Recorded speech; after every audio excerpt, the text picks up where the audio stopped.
Bom, a cada dia o mercado digital influencer tem crescido no Brasil, né, no mundo. Mas quais as regras para a contratação de um influencer? Quem explica para a gente os detalhes é a Mariana Esteves, advogada especialista em direito civil. Tudo bem? Bem-vinda. Tudo bem, obrigada. É um prazer estar aqui. Prazer nosso. Bom, a prestação de serviço pelos influenciadores digitais deve ser pautada aí por um contrato. Quais são as regras?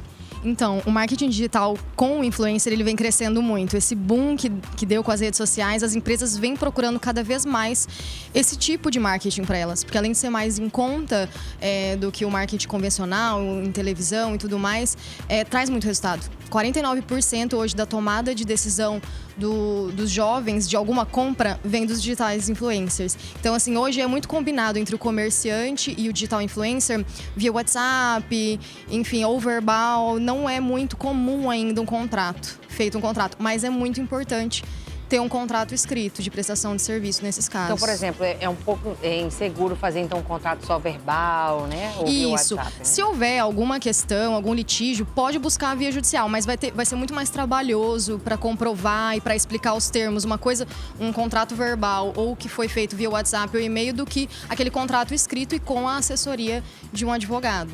Como que deve ser feito o contrato? Então, é muito importante que seja feito um contrato. É um contrato de prestação de serviços e aí vai ser regido pelas leis gerais do Código Civil, do Marco Civil da Internet. Pode ter alguma questão de legislação de direito autoral das marcas e também Código do Consumidor. Então, basicamente, são algumas regrinhas gerais e outras também mais específicas. Já existe um contrato específico, não é muito geral, apesar de alguns ainda fazerem esse contrato de prestação de serviços de uma forma mais geral, mas tem que especificar bastante, colocar detalhadamente o que o digital influencer vai fazer, como ele vai fazer esse serviço. Não é dizer, porque muitas às vezes reclamam que a marca quer impor o que ele vai falar e isso perde a naturalidade. Mas não é, na verdade, isso.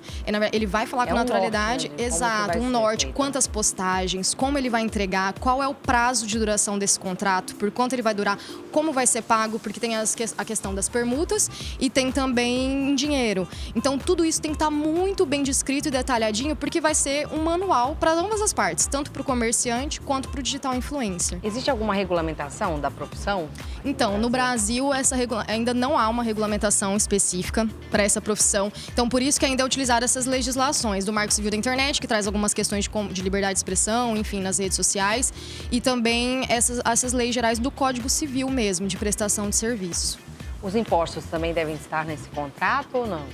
Então, poderão incidir impostos nesses contratos, dependendo se o prestador de serviço é autônomo ou é pessoa jurídica, vai incidir um tipo de tributo de natureza municipal ou não. Então, depende de como é cobrado por cada município. Se não constar no contrato, descrever detalhadamente qual o valor de cada serviço que vai ser prestado, porque na hora de incidir, sabe qual alíquota aplicar. Então, assim, tudo precisa ser muito bem pesquisado e consultado com um advogado especializado para ele já direcionar quando o contratante também tem que saber quando ele vai ter que deduzir o imposto de renda, por exemplo, se o prestador for autônomo. Então, e depende muito das legislações municipais também. Então, é bem importante estar atento à questão de tributo e questão também de afastar qualquer vínculo de emprego.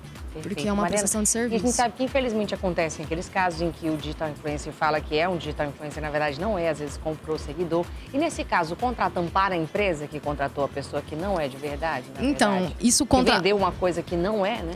O contratante precisa colocar isso certinho em cláusulas, tem que se atentar em cláusulas de responsabilidade, hipótese de cancelamento, ele pode colocar como hipótese de rescisão do contrato, caso venha descobrir essa questão. E os digitais influencers também têm que se atentar ao que o contratante está exigindo ou não, se isso pode ser abusivo ou não. Então, é muito importante ter um contrato escrito e com a assessoria de um advogado, para prevenir o litígio antes dele acontecer. Partes, né? Exato. Obrigada, Mariana. Obrigada, eu que agradeço. Viu?